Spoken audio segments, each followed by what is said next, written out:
Across the river now, looking at the McKinley-Hellman house, 1882, right alongside the creek. Makes you wonder if he didn't get flooded out once, and it was just another part of town. And the looks of these buildings, that's the case.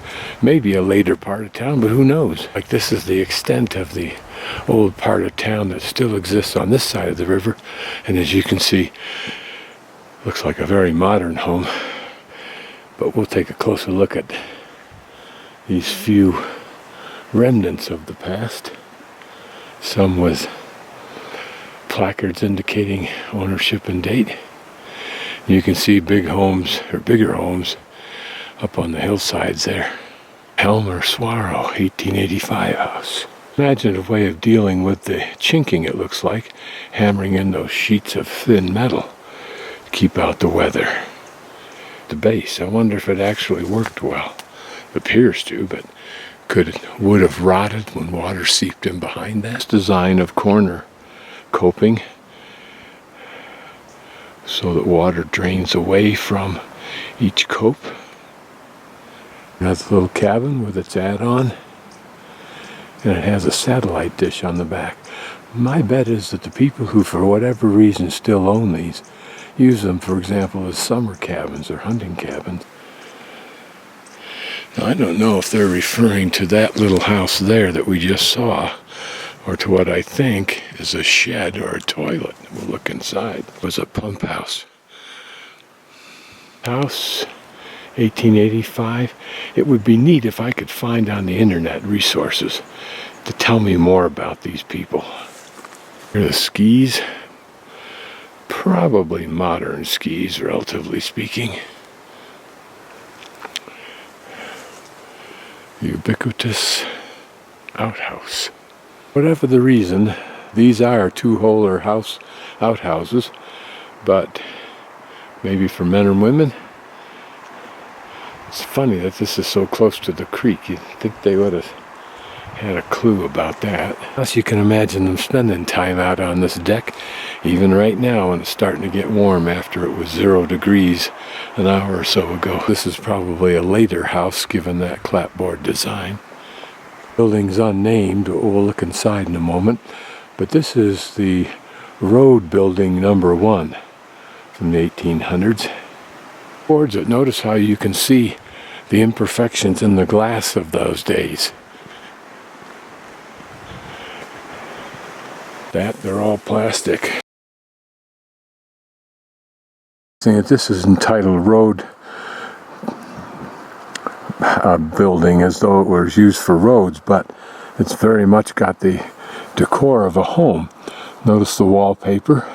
Notice the wallpaper in the back, and it looks like it's maybe the second generation of that wallpaper. Looking up at the top there, it looks like you can see that portion put on above. And then some kind of decorative flooring. A little bit better look at the wall on the inside, and then the wallpaper over it. Of course, there's a hole for the stove. We can look into the back room. It's a spacious home, really.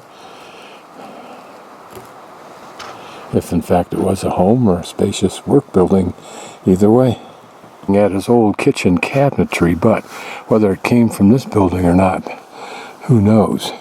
Certainly one of the prime goals of the restoration people is to preserve everything if it can, and then find a place for, or return it to its original place in the future. Someone that apparently owns this Miners Mercantile where the American flag is, indicated that it used to be much of this area, 3/4 of it was held, or it currently is held in an estate, but another portion of property sure was bought up by a woman named Priscilla in the 60s and then sold off individually.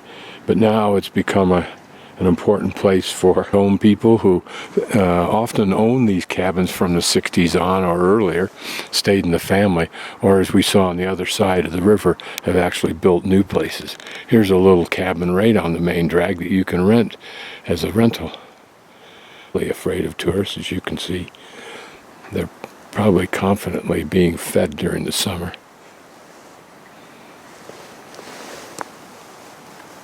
Nope, not dropping it as it is now. Apparently it's absolutely jumping in the summer, which is great.